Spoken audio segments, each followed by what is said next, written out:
Okay, so the Reformation Unit 2.1 redone. I don't know what happened to the volume recording at school, so hopefully it'll work better here from home. So we are moving into a new event called the Reformation. This also in your Merriam book is called the Two Reformations, because we're going to talk about first the Protestant Reformation, which comes from the word protesting. So we're going to have people protesting the Catholic Church as it was, and then see some reform. So the Protestant Reformation meaning reform of the Catholic Church. I'm going to be talking a lot about religion here in the Catholic Church, and so no matter what your persuasion of church is or your belief system, I am definitely not advocating one or the other. And although I might sound critical of the Catholic Church through some of these lectures, that's only because I'm historically presenting you the facts of the faults that people found within the church at this time period. And so I'm definitely trying not to advocate one or the other, and I hope that no bias seems to come through, but please don't feel like I feel this way about the Catholic Church with some of the thoughts that we're going to see coming forward at this time. And so always with AP Euro, we're concerned with the causes of things, turning points, effects. So we're going to start with the causes, and this is really the background knowledge that's going to help you next week with the Reformation. Oddly enough, this new event's causes are a lot of C's, so that should help you remember, and we'll go through each C and I think one H as we move through, but that'll kind of help you remember, especially if you get an FRQ or DBQ on the Reformation, that the causes then would be rooted in the C's that we're getting ready to talk with today. Some of them we've already talked about. And so the first cause of the Reformation that we're going to talk about, our first C, is the crises of the 14th and 15th centuries that hurt the prestige of the clergy. You can also refer back to these in your Unit 1.1 notes, as we've talked about them before. The Babylonian captivity of the 14th century, where we had seen the Pope in Avignon and people thinking that the French king then was making the Pope a puppet, which led us to our Great Schism, 1377 to 1417, where we ended up then with two popes and then actually even three, and the split in the church between the Roman Catholic Church and then, of course, the church being centered in Avignon. And then that led to our conciliar movement, the movement to reform the church and give a church council more power than the Pope. But was actually rejected by several popes in the 15th and 16th century. So we saw that back and forth of the belief that maybe a council should have more power than our Pope, and then the rejection of subsequent popes of that conciliar movement. And then moving into our second C, we're going to talk about the corruption, specific corruptions in the Catholic Church. So second C, we've hit on in Unit 1.1 the corruptions in the Catholic Church that weren't very private. Of course, we're going to get to talk about the orgy pope again here. But corruptions in the Catholic Church are going to be the number one thing that are going to spur on some of our critics and eventually reform from within the church and branching out to new Protestant faiths. So the first corruption is a practice called simony. Some people call it simony, but simony is a sale of church offices. So you're paying money for church offices. So if you have enough money, you're paying. Why would you want to be in a church office? Well, you're going to be included in power. It is going to allow you to have some say, especially as the church was really powerful at this time.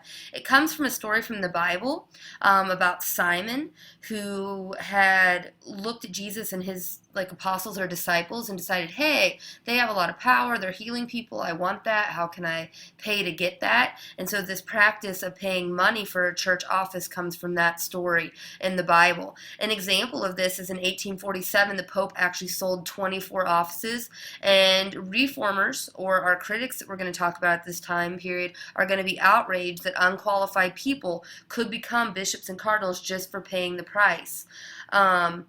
And so this really comes down to then the dollar amount. Are you having quality, good religious people in these high offices, or are you having people with money who want to continue their power holding these offices?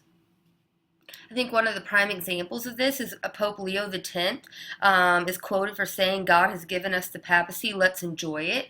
And so he is definitely an example of the financial abuses going on within the church, spending all of this money on other things, with some of it not bad, like cathedrals and the arts, but spending money and making money the center of the church when, if you know anything about the Bible, that wouldn't be the main focus or a good example to set for your clergy and for the laymen of the time.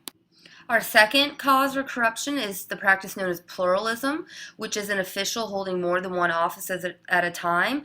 And also, this feeds into the simony. So, you're paying this money and you're paying for multiple offices, so you're in charge of more than one thing at a time. And so, then we're also seeing like money crossing these state lines here and going into different areas. And this causes another corruption, which is the practice of absenteeism. So, you can't be multiple places and multiple times, and you're supposed to be, like this shepherd of your people. You're holding all of these offices, but yet you're not absent for these important sacramental events. So absenteeism playing into the corruption of the church as well.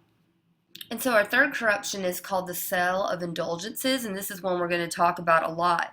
And this is the practice of people paying money to the church to absolve or to rid themselves of their sins, and even it's going to be changed along the way that you can even pay for the sins of their loved ones. And we're going to talk about this especially when we get to John Tetzel when we come back to class this week. This practice had actually started in the Crusades, and it was a money-raising campaign for the church. And it originally just got rid of your penance. So I'm not Catholic, but my husband is. So your penance would be like, oh, I did this, I had unholy thoughts, and it'd be 10 Hail Marys, or you pay this to the church. And it originally was just paying to get rid of those for those naughty knights out there who were doing unholy things on the Crusades, like raping and pillaging, would pay to get rid of their penance. And then this will eventually get so aggressive. It was a time period we're going to see here with the reformers that it will release people from purgatory with money. And so we're seeing that it's like, and where's that written in the Bible? And we're going to talk about how all of these problems go along. But the sale of indulgences will definitely be one of the corruptions that we come back to again and again as we talk about the reform movement here. Our next corruption is nepotism. If you've not heard that term before, that is the favoring of family members and the appointment of church offices. It's used sometimes today, like let's say you were going for a job interview, and the individual who is interviewing you has a nephew who's also interviewing, who has no experience, and you have 10 years of experience in the field, but the office or the job goes to the nephew because he's favoring his family member. And we'll see lots of this in this time period. Two popes, Leo X and Clement VII, were sons of Florentine Medici rulers. We'll also see that Pope Paul II is going to be called the Happy Father rather than the Holy Father because of how many appointments he gave to his sons. And I mean, just right there, that's showing the corruptions, which we're going to talk about again in a second, the moral decline of the papacy. You're supposed to be celibate, and so even having sons to appoint to offices is a problem. Pope Paul III will actually make two of his grandsons cardinals when they were like 9 years old. So you have this huge ceremony in front of people to bring his grandsons into the position of cardinals with this huge cardinal hat on these little 9-year-olds. So very public corruptions in showing a favoring of family members.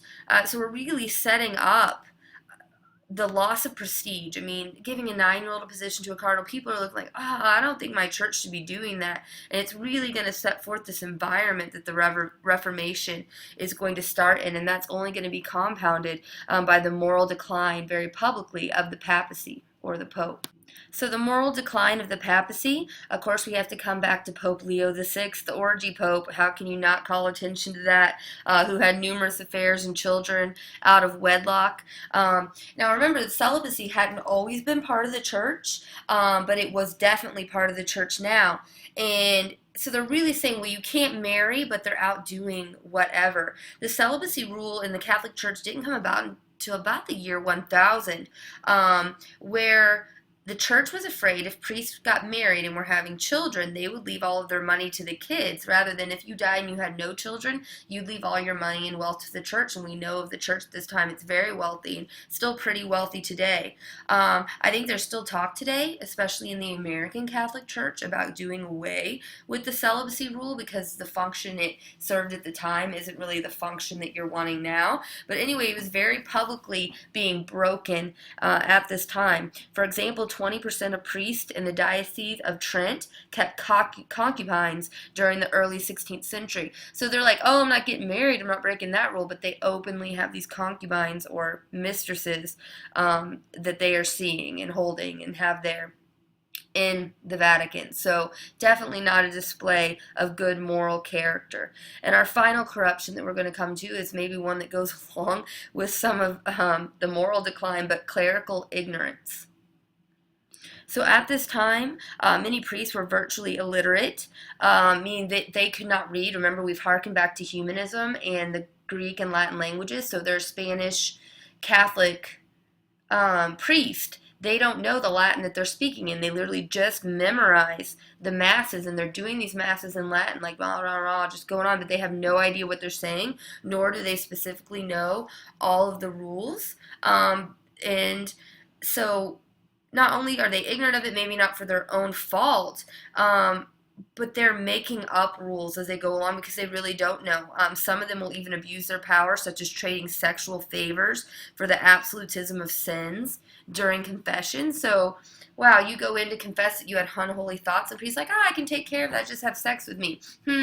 I'd be a little bit confused about what the church really was. As well. And so we really have these three C's here, these crises, second being corruption, and now we're going to move into the third, which is critics who are seeing all of this, who are going to start to speak up about the church. Some of these we've already talked about, and some will be new. The new individuals we're talking about are going to take those reforms. Remember, the early humanists we talk about were very religious. They wanted to reform the church from within, not necessarily diminish the church or to hurt the church. And we're going to see that these new critics are going to set the stage for our man of this unit, Martin Luther. And so that's our third C that we're moving in right now, critics of the church.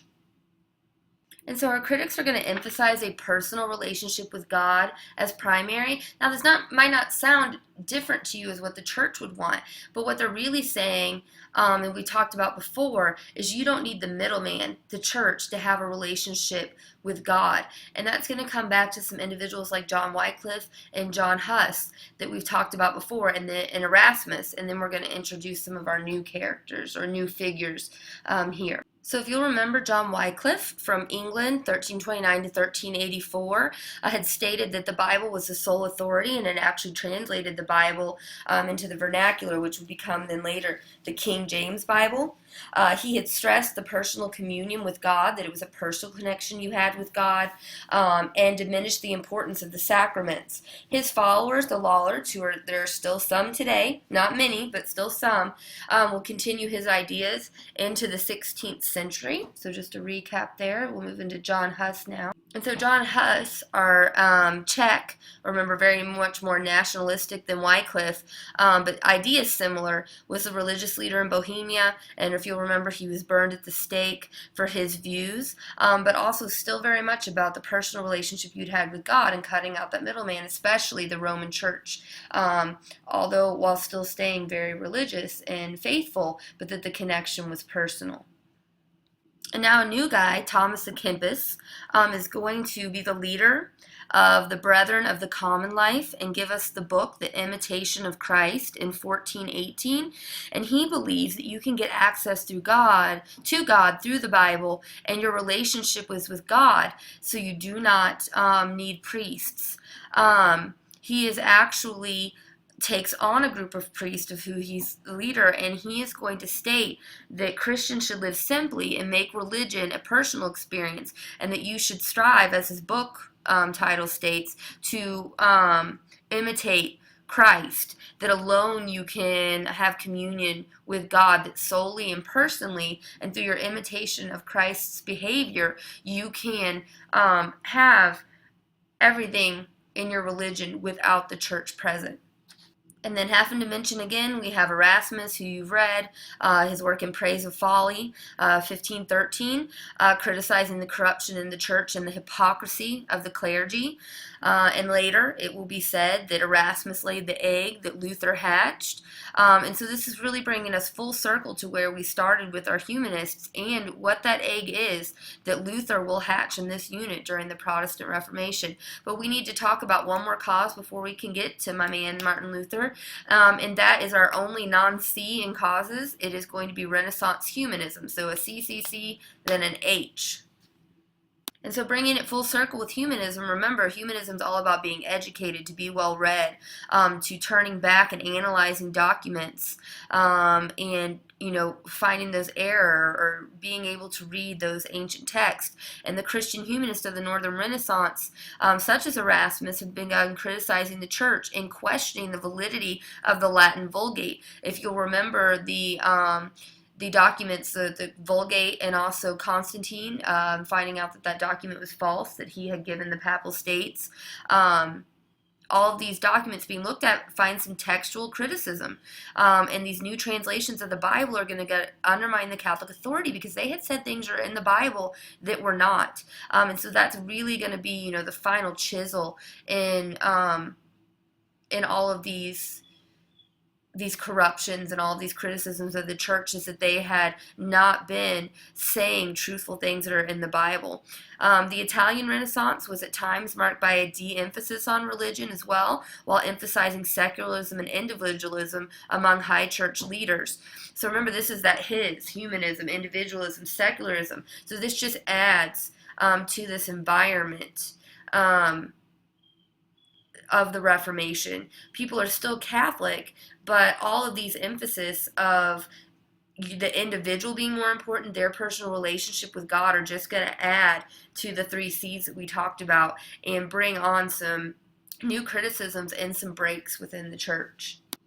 And so, as significant criticism of the moral decline in the church continues, we're going to see some new individuals such as Zwingli, a humanist and preacher who's going to use Erasmus's edition of the Greek New Testament, John Calvin, who we're going to talk about, influenced by humanism, especially the writings of Erasmus, and Martin Luther, a humanist who was going to take Erasmus's egg and hatch it. And of course, we have to come back to Gutenberg and that printing press. These individuals are going to be able to spread their words very quickly in the vernacular.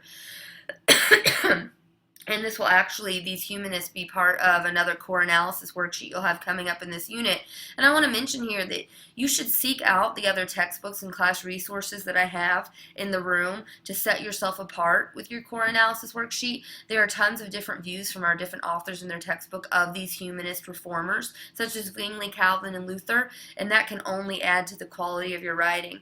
So up next in class will be Luther, Unit 2.1, Part 2, and we're going to talk about how all of these C's and the 1H lead up to the Protestant Reformation, and then consequently the Counter-Reformation, which is why this unit is called the 2 Reformations.